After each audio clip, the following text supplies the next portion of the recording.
Hi, welcome to Straight Talk About God video. I'm Jack, and today's subject is connected to the Lost Tribes teaching, and we're going to look in detail in an artifact called Behistun rock. It's over in Iran, actually, and at some of the Assyrian Royal Library tablets. Very interesting stuff, and extremely important to the history of not only the Israelites, but the whole world, okay? The whole world. So we'll take a quick look at the history of the Israelites, their conquering and deportation and so forth, and then we'll get into more detail and show you some pictures on Behistun rock and what significance it holds. And then we'll take a look at the Assyrian tablets.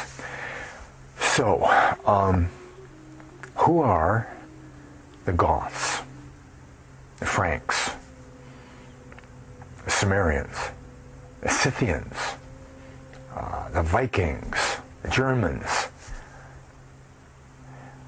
Are they all different groups? Or is it possible that they're all part of a much larger group called the House of Israel, nation, House of Israel? Take a look at the history first, just for some background, okay?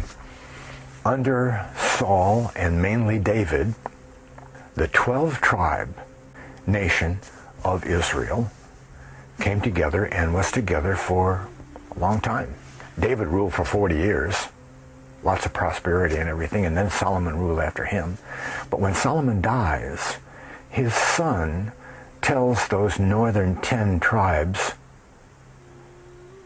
who contained the nobility of the nation of Israel, the nobility, because Joseph got the birthright, except the right to rule, to be king.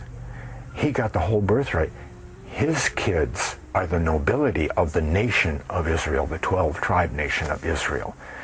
And his major recipient is his second-born son, Ephraim. He heads up Israel as the nobility. They get all the good stuff, all the blessings and everything.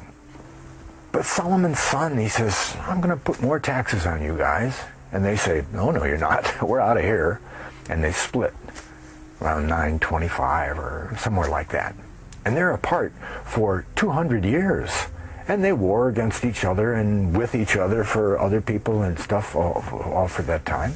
And the population grows and grows and grows until in about 45, Assyria, which is then the world empire, Assyria comes and conquers in successive waves, in 3 or 4 different kings ruling, all of the House of Israel, the nation, and many, many thousands of Judahites of Judah down below. So you got the 10-tribe Israel nation and the 2-tribe Judah nation for 200 years. Assyria comes and takes away the House of Israel. Now here's how that looks on the map.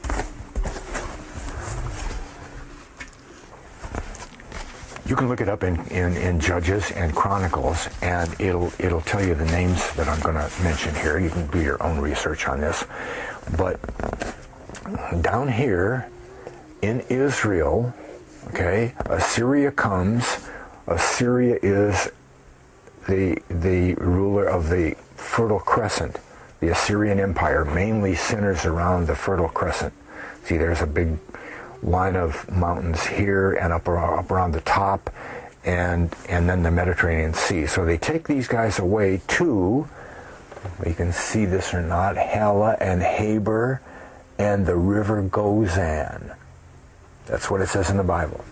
So these people are installed right here in this area, but notice who's down here.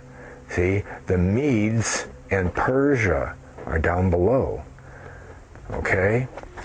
Well, they're pretty feisty people, see, and Assyria, when they conquer, they're the first ones in history that ever did this. They take the people they conquer, they don't leave them in their homes, they take them away. And when they took all of these millions, not a couple of 100,000, millions of Israelites away, put them up here as a buffer state. Millions of people are up in here. If the Medes and the Persians ever want to come up and go against Assyria, I'll show you in a minute. There's a good topographical map that shows the extent of this mountain range here. The best place to go through that mountain range to get to the other side is up around the top. I mean, if you're an army, you know. So if the Medes want to get after Assyria, they're going to have to go through these thousands, hundreds of thousands, millions, actually, of Israelites. Pretty good defensive strategy, okay? Eventually, wave after wave comes as they conquer over 25 years, and some of them go east all the way to Japan. Yeah, all the way to Japan. This is small groups now, okay? And some of them, a large group, goes around the back end, the east end of the Caspian Sea, and become the Saka and the Sarmatians. Eventually they come around the top and go west also. But another large group from this area goes up around the top of that mountain and over here under the Black Sea. Okay? And they become, in the Greek language, they come the Cimmerioi. Cimmerioi. Well, Cimmerioi becomes the English word Cimmerian. See? They were the Cimmerians. Okay? And just briefly, a very large group of these people, these Israelites, go up eventually through the Caucasus Mountains and into above the Black Sea into a place called Arsareth, and they become the Scythians. This is the Scythia of history, but it isn't a land that's named and then they come to it. The land is called that because of them, Scythian. Scythian really is another name for wanderer. They lived somewhat of a nomadic existence. So that's the general conquering of Assyria. While they're up in that area, what happens when people lose their homes? What happens when people lose their jobs, their vineyard, their pasture land, their farms? What do you do?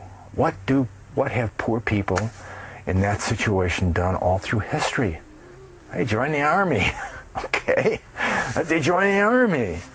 Right, so they become mercenaries. And large bands of mercenaries of these Israelites went and fought with the Assyrians against the Medes. Sometimes they fought with the Medes against the Assyrians. They even helped Nebuchadnezzar. We'll talk about that a little bit later. But from that area, they become mercenaries, and then groups of them start to move. Like I said, some go east, some go west, some go north and west, in all different areas in there, and they become the Scythians and the Cimmerians, those Israelites. And we know exactly what they do. They go all the way across Northwest Europe, to Northwest Europe and the British Isles, across the top of the Mediterranean Sea, and all those nations over there, Sweden and Scotland and the British Isles and Norway and Denmark, and they're all Israelite nations. Right? Kind of hard to believe at first, isn't it? So we got to lock that down, see, and that's the main reason that we're even doing this study. See, we have to lock down that information, because once that information is locked down and we know it's true, then we can follow those Cimmerians and Scythians in history. We know exactly where they are, what they did, and all of that. And some of your ancestors probably are, you know, which means that we're all descended from the Bible people, okay? Not that that makes us special. It just makes our heritage known, so we can find out where we come from and what that means. Especially if you're a believer, you know, you need to know that stuff. So we have Behistun rock, which is a Medo-Persian construction, okay, 515 BC, and we have the Assyrian tablets, which come out of Assyria. Okay, now the Assyrian Empire is first in line, and then comes the Babylonian Empire, and then comes the Medo-Persian Empire. Okay, it's because of the Medes and the Israelite mercenaries fighting against Assyria that Assyria gets so weak that Babylon can take over. So we have the Babylonian Empire, which doesn't last a whole long time because Cyrus comes after he welds together all the Persians and the Medes into one big group. He comes over and he conquers Babylon. Okay? The Assyrians come first, and they, in their library, talk about the same people that the Behistun rock talks about. People that lived in a certain area that were warring and doing certain things. And then we come along 100 years later or so, and we got the Medes conquering that same area where the Israelites were taken to. We make that connection. Layard, L-A-Y-A-R-D, dug up Nineveh and the Royal Library in 1847. An Englishman, that's important. And Behistun rock was not discovered. It was there, you know, since 515 BC is where it's dated.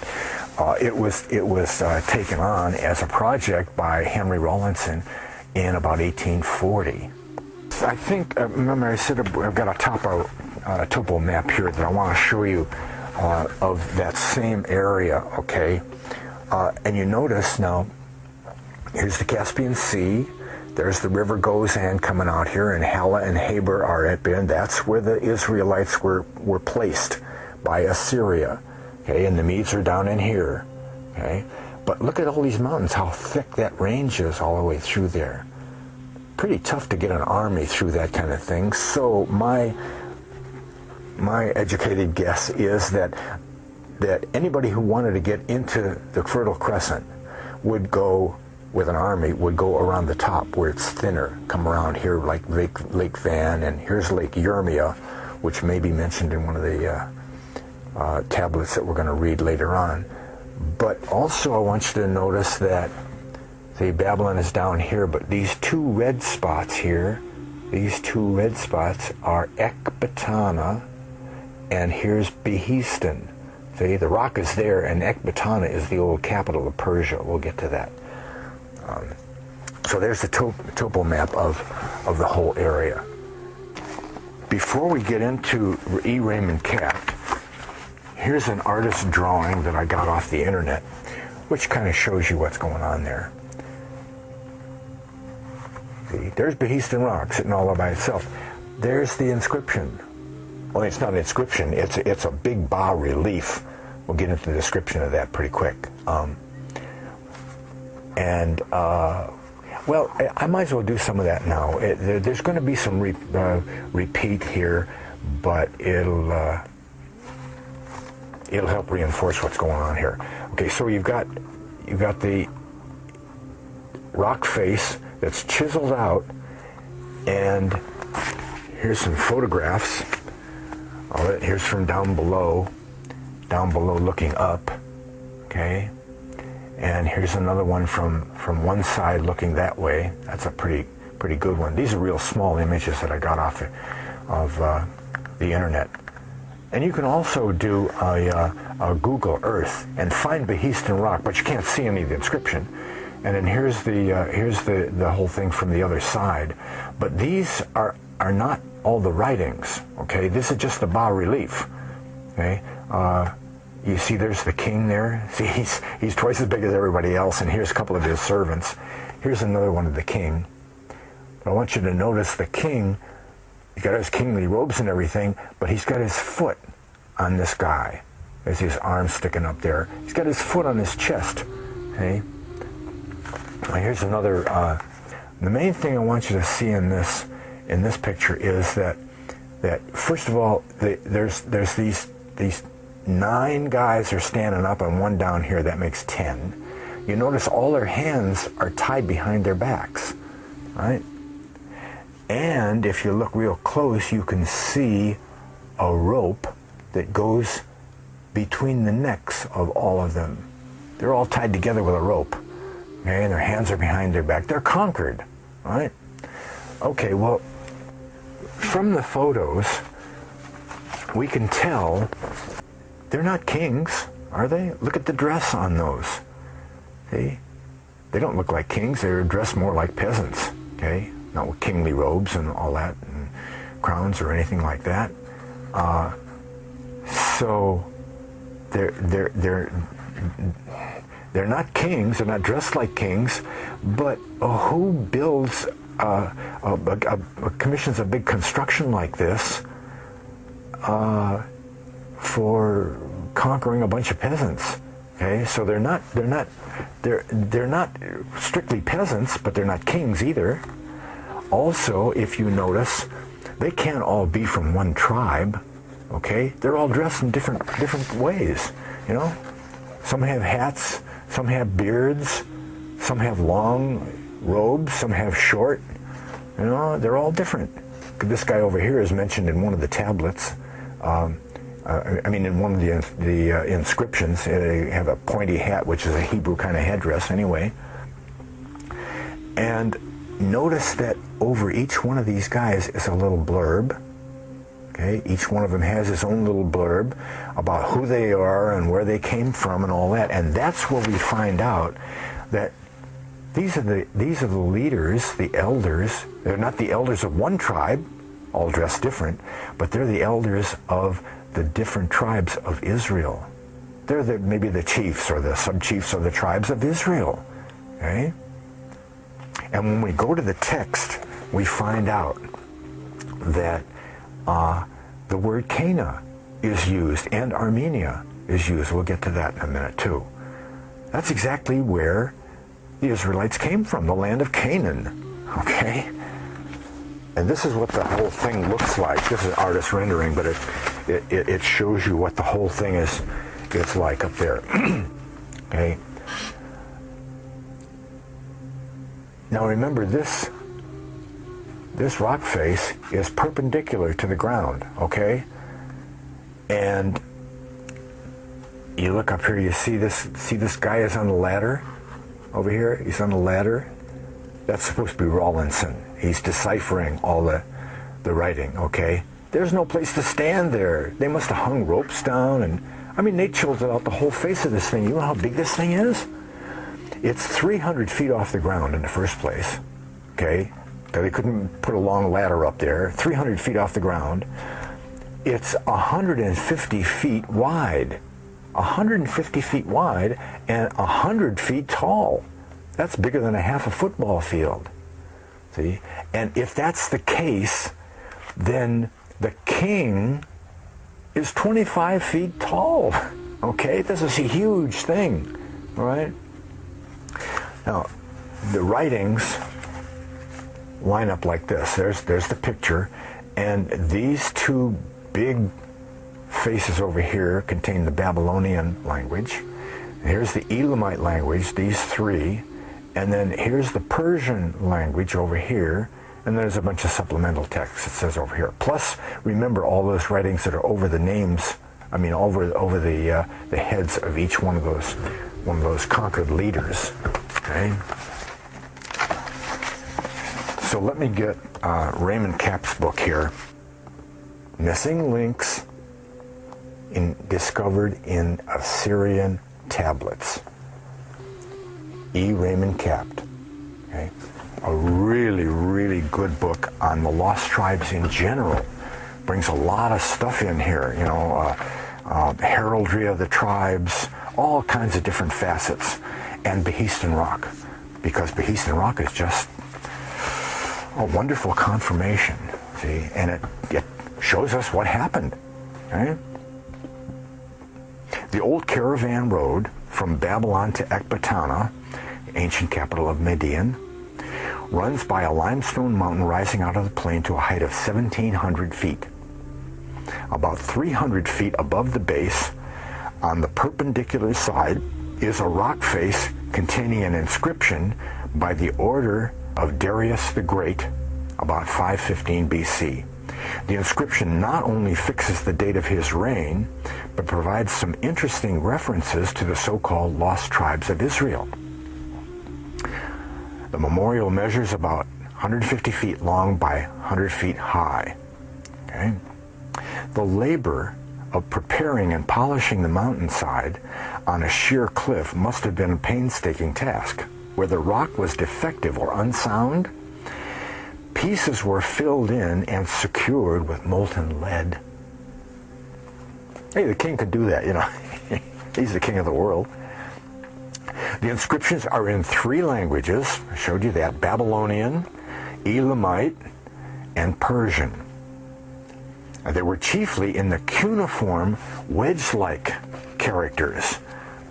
While many scholars should be recognized for their efforts towards solving the puzzle of the wedge-shaped script, a young English officer, remember, Layard is an Englishman, a young English officer in the Persian army. So the Persians didn't do this, see? I mean, it was in their land. Be sensible for them to be, but it happened to be an English officer. Henry C. Rawlinson, 1840, is given credit for successfully deciphering the old Persian signs. The trilingual inscription on what today is known as Behistun rock provide a key. Once it was determined that the text of the 3 languages, the story, was identical, okay, it was only a matter of time till scholars were able to read the Elamite and Akkadian languages also. Just like the Rosetta Stone. The hieroglyphics from Egypt were just picture things, picture writings. No, it's an alphabet. But nobody knew that until somebody discovered the Rosetta Stone and deciphered it. Here's the description again, okay? The dominant figure of the Behistun rock inscriptions is the King Darius in royal attire and surrounded by captives. Around the captives are 5 main panels, 20 in all. The first panel contains 19 paragraphs and 96 lines. Each paragraph commences with the words, I am Darius, the King of Kings, King of Persia. Second panel is 16 paragraphs and 96 lines, and over each is a brief history of the man and the tribe he represents. See, this isn't guesswork that those are the 10 tribes. Okay? The 10th panel is most interesting to a Bible student because it speaks of Sarokis, the Sakan, S-A-C-A-N, Sarokis the Sakan, who has a Hebrew form of headdress. That's the guy with the pointy hat at the end, okay? Sarokis the Sakan, okay? So he's a Saka. Most noteworthy is King Darius, majestically standing before 9 persons united by a rope around their necks and their hands fastened behind their backs. A 10th man is prostrate on his back. The right foot of the king is on his body. No 2 prisoners are dressed alike. Some of them have short tunics, others have long flowing robes. They are evidently the head chiefs of the 10 tribes of Israel. And here's the big proof of that. The word Cana, K-A-N-A, occurs 28 times in the inscription. And the word Armenia, we know where that is, Armenia, also occurs frequently. Okay? This is the area where the prisoners from the house of Israel were taken. The very area where the 10 tribes of Israel had been placed by the Assyrians. The inscriptions include a list of 23 nations over whom Darius rules. Named among these are the Sakas, S-A-K-K-A-S, Sakas, You remember on that first chart that I showed you, the Saka were the ones that went up around the Caspian Sea and up in the north, and then went west from there. Sakas. In both the Persian and Elamite versions, the original word is Saka, S-A-K-K-A. But in the Babylonian version, different language, different people. Babylonian version, the same people are called Cimmeri, G-I-M-I-R-I, Cimmeri. Okay? And this proves that the Assyrians and the Babylonians called the Israelite exiles Cimmeri, or Cimmeri, regardless of where they lived. Okay? It also indicates that by this time, in 517 BC, a branch of the Cimmeri, called the Sakas by the Persian, had already migrated a long way beyond Bactria and dwelt in the eastern extremity of the Persian Empire. Where that places them is 500 to 600 miles east of the Caspian Sea. Way, way east. They spread way out. Okay? There were millions of them. They had to. In another inscription written in a gold tablet, about a foot square, Darius, the same guy, wrote, "This kingdom I hold is from Saka." Saka. They were established there for almost 200 years before they were conquered by the Medes, okay? Because the Babylonians were in charge for quite a while, the Assyrians were in charge for quite a while, and the Medes were Johnny-come-latelys. Okay? So by the time they got there, it was the land of Saka. Okay? Okay? I hold is from Saka, which is beyond Sogdiana to Cush, and from India to Sardis. See, this provides the evidence that by 500 BC, some of the Sakas were far to the east near the upper Jakartas Basin, way up over by Afghanistan, okay? Additional evidence that the Saka were a branch of the Cimmeri, in other words, Israelites, is provided by another trilingual inscription found in the tomb of Darius in southwest Persia. Darius listed 3 separate groups of Sakas. Okay? In other words, the Sakas were these huge, huge group with tribes in between. Okay? Made up of tribes. The whole group is Sakas. Or Cimmeri, depending on what language you use. Okay? Darius listed 3 separate groups of Sakas: the Amerindian Sakas, the Sakas with pointed hats, remember that guy, pointed hat, and the Sakas who are beyond the sea. And in each case, the name Cimmeri is in the Babylonian text, and it's translated Saka in the Persians. Okay? So the Israelites get deported.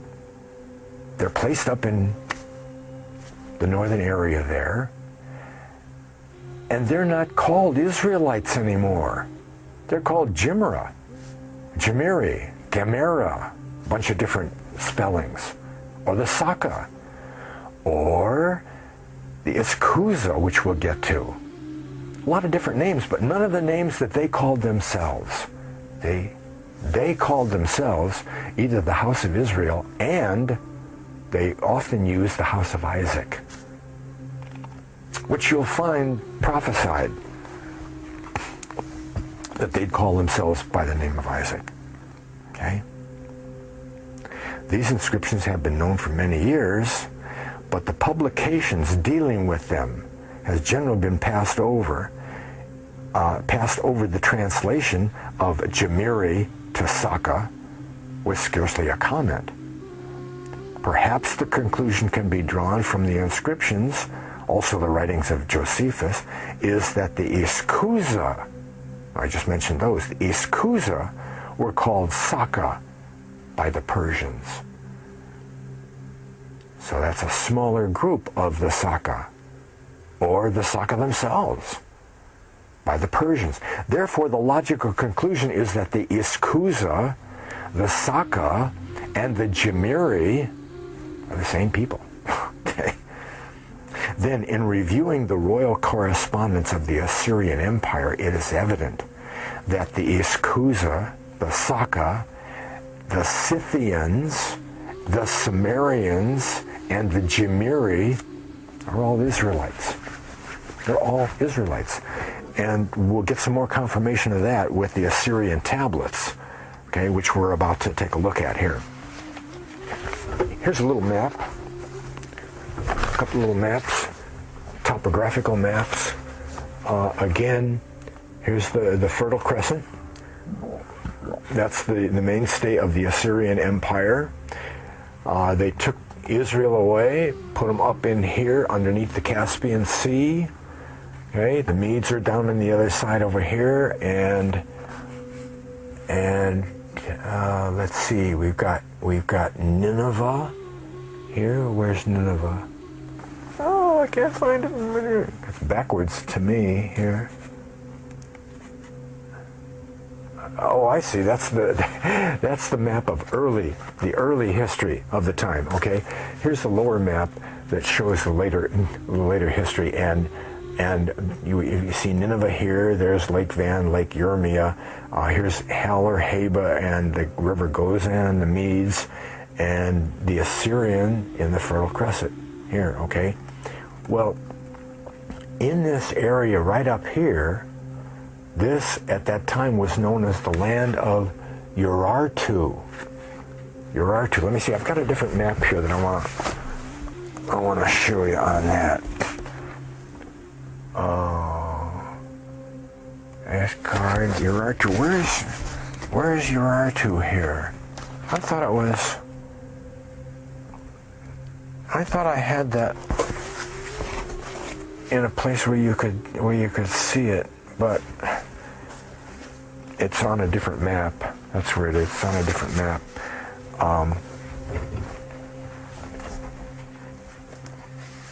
But this whole area up in here was the land of Urartu. It's where the Urartians lived, okay? And the Urartians were a people by themselves, but they were a vassal state for the Assyrians, okay?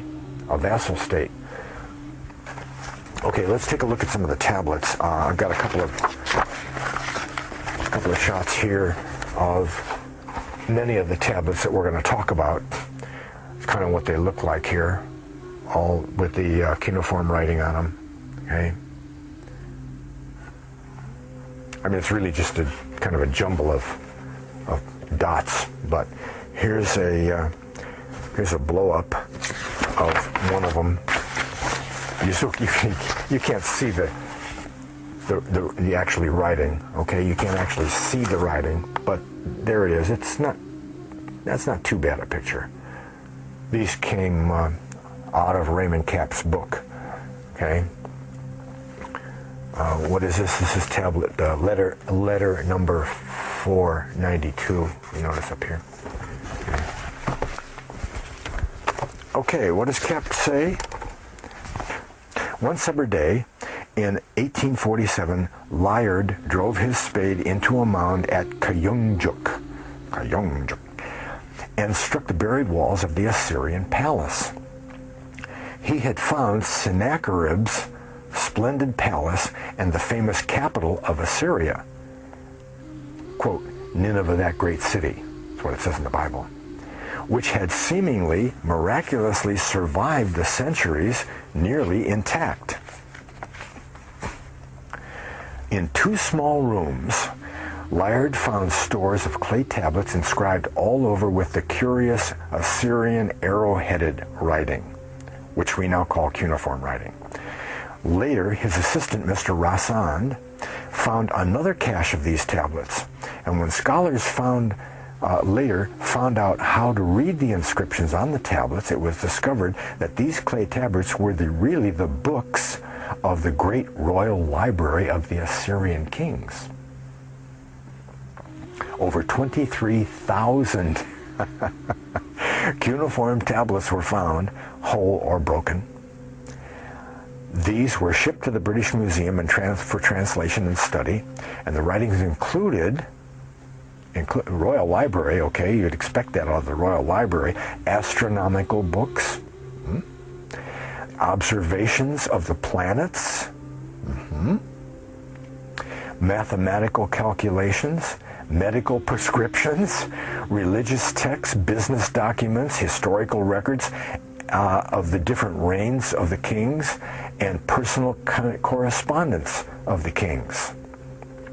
The earliest of these cuneiform tablets, known as the royal letters, are reports dated 708 and 707 BC.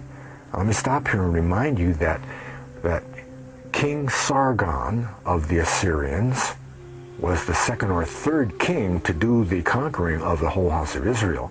But he conquered Samaria.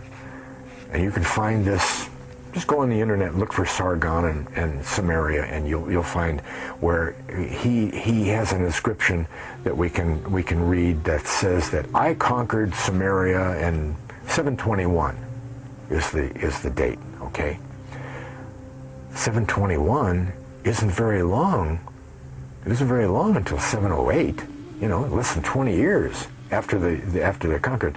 And they started the conquering in 745. See?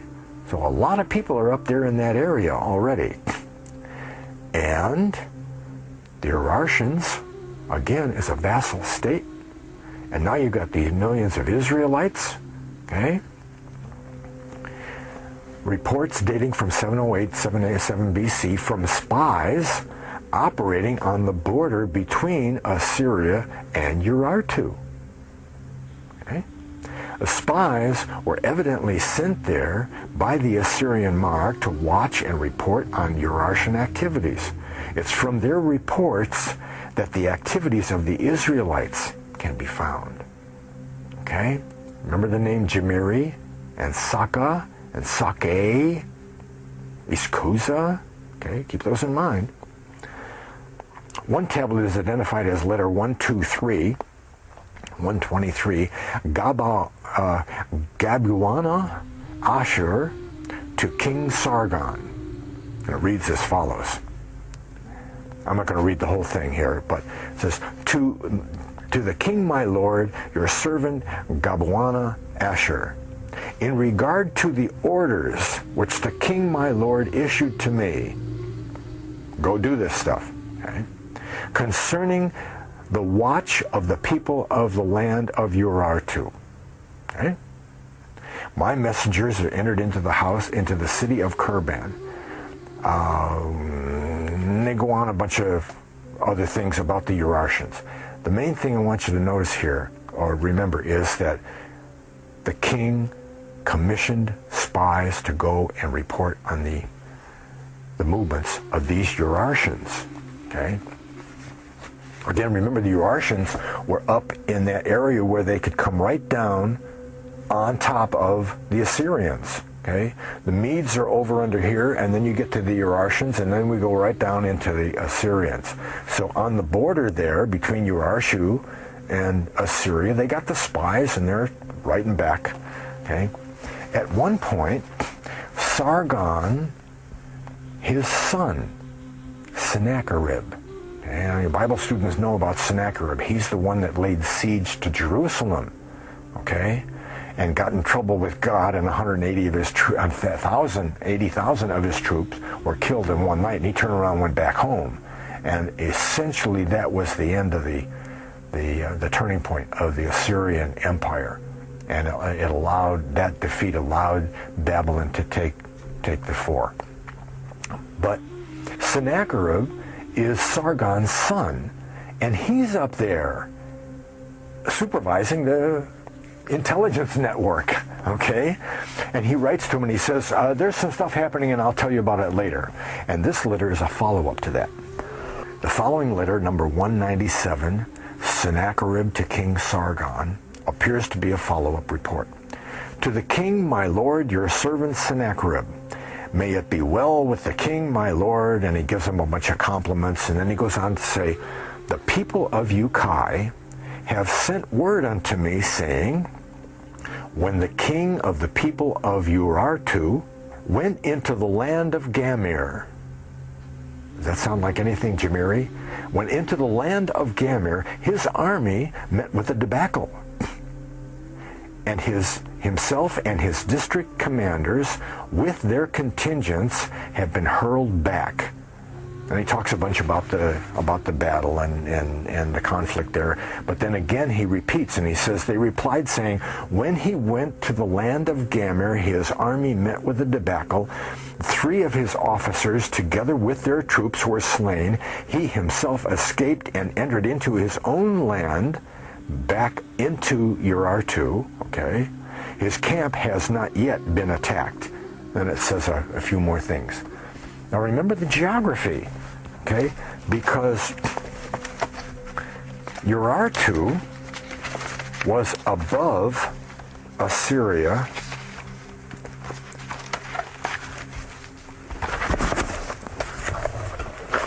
But we got to remember where the Medes were too, okay?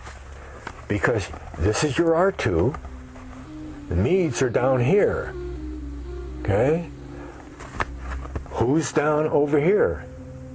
Assyria. Well, where's the land of Gamir? Okay? Urartu didn't go this way. They must have gone this way, into the land of Gamir, wherever that is. You know, I mean, why it's called Gamir now. And we'll clarify that in just a minute or two. Okay? So Urartu went on an expedition into the land of Gamir. Now it doesn't say they fought with the Gamir or the Gamira. It says they went to the land of Gamir. But the land is called after some people.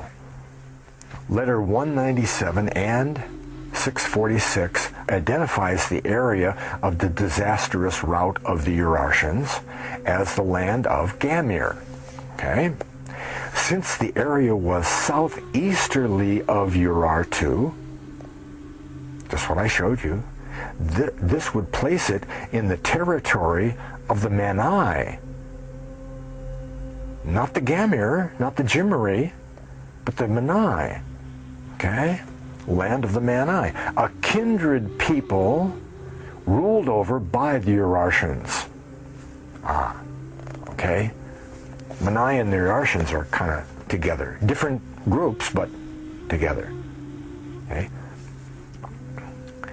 This area south of Lake Urmia and adjacent to Media, referred to as the land of Gamir, was where a large number of the 10 tribes of northern kingdom of Israel had been placed by the Assyrians. And just 14 years prior to the battle, some of the Israelites from the 2-tribe southern kingdom of Judah had been settled in that area also. Evidently, this created a sparsely populated area in the where the homeless Israelites would have filled. For self-preservation, the Israelites would have resisted any intrusion by the Urartians, thus proving the practicability of the Assyrian defensive strategy of placing captive peoples as buffer states on their borders. Letter 112.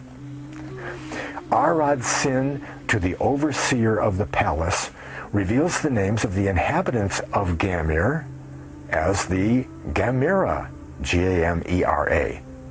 Spelled a couple of different ways, depending on which side of the river you live on, right? And further identified them as Cimmerians. Cimmerians. And that's in quotes. It's spelled Gamera. Okay? To the overseer of the palace, my lord, your servant Arad sinned. The Cimmerians went forth. There it is, right there, the Cimmerians, okay? The Cimmerian, all we have to do is tie the Cimmera, the Gamera, the Eskuza, and the Saka to the Cimmerians. The Cimmerians went forth from the midst of Manai. From the midst of the Manai. We know where the Manai are. They're down there underneath the Caspian Sea, right where the Israelites were. The Urartians are above them. The Manai are there with them, but they're separate peoples. And where did the Cimmerians go? They went forth from the Manai, into the land of Urartu. Now, this wasn't the Urartians coming down. This was the Cimmerians, the Iskuza, the Jimera, the Gamera, going up into Urartu. Okay? And there's a little bit more on that, but we're not going to read the rest of that letter. In captivity, the Israelites were renamed Jimera, Gamera, and finally Cimmerians. Although the Jimera were occupying part of the land of the Medes and Menai, they were a distinct people. Here's some more about that. The kings would pray to the gods, and they'd have their prayers written down on tablets, okay? Sometimes gold plates. So the tablets contain prayers, okay? And in one prayer tablet indicates that Esarhaddon wants to make a deal with a guy named Castoridi, okay? Chieftain of the city of Carcassus, okay? It says, will Castoridi, together with his warriors, or the warriors of the Jimera, or the warriors of the Medes, or the warriors of the Menai. If all of those are the same people, why call them different names? Right? All different means.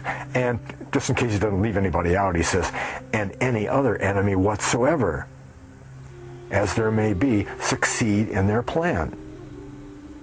Okay?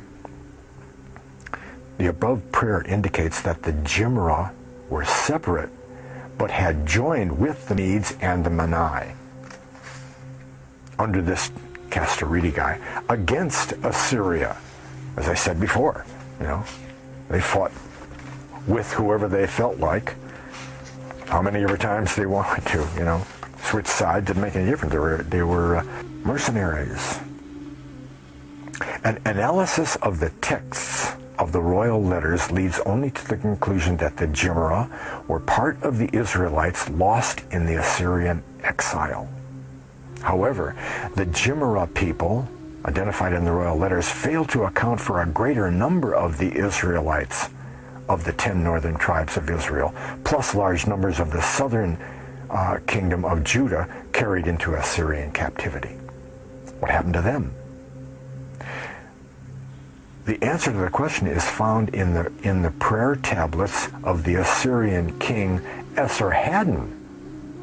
Now we got 3 different confirmations of this name change going on here, that we can connect up the Israelites to the Scythians and the Cimmerians. Okay? Among the prayer tablets of Esarhaddon to the sun god Shamash are several that name a people never heard before in history. The Iskuza, who evidently lived among the Menai. Right? One prayer text reads, will the Iskuza warriors who live in the district of the Menai, okay, and have moved to the frontiers of the Menai succeed in their plan? And then it goes on, and let's see, the towns, they were, the Urartians battled the Jimera in 707 BC at the border of the Menai kingdom. Right? Among the prayer tablets or any Assyrian records where the Jimera or the Iskuza are mentioned, they are never described as being distinctly different people. In fact, the name Iskuza can easily be deduced from the name Isaac. Iskuza. Okay? Isaac could easily take the form of Saka, and we'll see that in a bit too, which easily turns into Iskuza, maybe when the Assyrians heard it. Okay? As the Medes stepped up their harassment on the border provinces of Assyria, Esarhaddon proposed an alliance with Iskuza king Bartatua. Iskuza king Bartatua. But in Greek, his name is Prototheus. Prototheus. And he's listed in Herodotus. The same guy, different names. See, that's the problem. You have 3 or 4 different languages that are naming this same group of people by different names, and if you're not really careful and know about this, that they cross over, you think they're different groups of people. Well, the Scythian alliance proved successful and lasted at least for another generation, for Herodotus relates that a Scythian army under the command of Medes, the son of Prototheus, that's Barbatua, the guy that the Israelite, came to the relief of Nineveh. Again, about 645 BC, Medes fought for the Assyrians, this time against the Cimmerians. Right? Mercenaries. But they're all Israelites. Right? Now, it's universally accepted by modern historians that the name Iskuza, those people called Shuthae, S-H-U-T-H-A-E, a Greek name, Shuthae, the people of Shuth, whatever. That was by the Greeks. And Sake, S-A-C-A-E, Sake, also Saka, by the Persians. And in one place they're called Saka Sunni, sons of Saka, sons of Isaac. Okay? And Saka Sunni goes right away into Saxon. That's where the Saxons come from. Okay? The Saxons.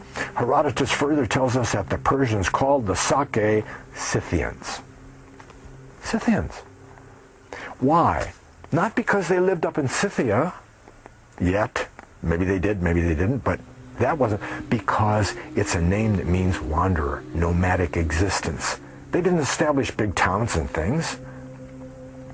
When Darius in another place tried to go and conquer above the Caucasus Mountains into Scythia and conquer all of Scythia, he couldn't do it. He couldn't do it because he'd move his army into position and the Scythians would just jump in their wagons and take their flocks and they'd split. See, he'd have to do it all over again. He got tired of following them around. He went home. See, because he couldn't conquer them because they were nomads. And Skuthe, Shuthe, comes from Sukkoth. Skuth. In Hebrew, that's a booth. Okay, it means a booth. It's what they do in the feast of Sukkoth, tabernacles. They take a temporary bunch of branches off the tree and make a little house for themselves outside to remember that they lived in the wilderness at one time. Skuth, booth, becomes Scythian. Simple. The name Jimra is strictly an Assyrian name. Okay? You know that. And not one that the Israelites would have used, as I said before. I just got a little summary here. To summarize, we've observed that the Assyrian documents, tablets, inscriptions, and so forth, that the Israelites were called Qumri. Now, we didn't talk about that, but that's earlier on. Qumri. I guess I better explain Qumri to you. Qumri is spelled here Khumri. Qumri. That's because that's the Assyrian word for Omri that we have in the Bible, O-M-R-I. Who was Omri? He was the 6th king of the northern nation of Israel. After the split, he was the 6th king. And he moved the capital to Samaria, made up a whole bunch of new laws, and became a very prominent king. So they could call it the land of Omri, just like we could call it the land of Washington or the land of Lincoln. Okay? Omri. So these Assyrians, before they even came and conquered the Israelite, the house of Israel, they called them Qumri. Oh, those are the guys from Qumri. Omri. Okay? They were called Cymri by the Assyrians before their captivity. However, after the reign of Sargon II, he's the guy who finished it off as far as the house of Israel in 721, the name is never mentioned again. They don't call them Cymri anymore. What do they call them? Cimmeri and Gamera. Then around 707 BC, a people known as the Gamera or the Gamera are recorded as living among the Mannai. Their territory is only a few miles from the Medes, in the very areas where the scriptures state that the northern 10-tribe kingdom of Israel had been placed just a few years previously. And we've noted that the names Jimir, Jimira, Gamera could easily be corruptions of Cymri, the Assyrian names for the Israelites. The names Sake and Saka, or Scythians in parentheses he's got here, are probably derived from Saka, or house of Isaac. And it's further noted that the Assyrian name Gamera is translated into Cimmerioi, Greek, and then Cimmerian in English. Although the belief, based upon biblical and historical records, that the Scythians and the Cimmerians are descendants of the lost tribes of Israel has been held by many Bible scholars for a long time, archaeological evidence has been lacking. But that's no longer the case. The clay cuneiform letters found in Ashurbanipal's Royal Library at Kuyunjuk are the missing links, and Behistun rock, concerning the Israelites and the peoples of Western Europe and America, who trace their roots back to the Scythians and the Cimmerians, which practically all of us do. Okay? So now it can truly be said archaeology has solved two great mysteries, both occurring at the same time in history. And this is one of the weird parts that we didn't talk a lot about. See? First mystery, what happened to the countless thousands, millions of Israelites that, quote, disappeared in the Assyrian captivity? Whew. They just got assimilated into, that's what some people have to say because they don't know about this connection. Oh, they just got assimilated into the, we lost, they're gone forever. God wouldn't let them go forever. Come on. He promised he wouldn't. The second mystery, where did the countless thousands, millions, of Scythians and Cimmerians come from? You see, you got this huge group of people that land in this area, and then we never hear about them anymore. And then we got this huge group of people that come out of that same area and do other things. Well, as Dr. Scott used to say, there must have been the most horrific war in history by the collision of these two millions of groups of people, or they're the same. Of course, they're the same. Both mysteries no longer exist. The so-called lost tribes of Israel were never really lost. They only lost their identity during their captivity in Assyria. The lost tribes, the house of Israel, were taken by the Assyrians up into Haller, Heba, the river goes on. And we've seen that those same Israelites became known as, not Israelites anymore, but the Saka, the Sake, the Jimra, Gamra, Iskuza. And those same Jimra, Saka, Iskuza, became the Cimmerians and the Scythians. See, when you move into English, it's the same people, it's just a different name. And we know what happened to the Cimmerians and the Scythians. That's factual history that we can trace all the way back to that time, 700 BC. See? We know what happened to them. They became the nations of the British Isles in Northwest Europe, and eventually America, Australia, the Commonwealth.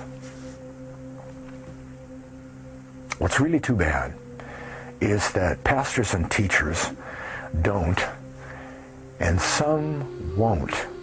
They just won't accept this. They just, no. I mean, heavy Bible scholars, respected teachers, say, well, that's just a myth. That didn't... I mean, how can you refute Behistun rock and the Assyrian tablets and this name change and all that we just gone through? They're all the same, But they won't. The Lost Tribes teaching is one sure way. It's one of the very sure ways to prove God's reality. Thanks again for watching. And see you next time, huh? God bless.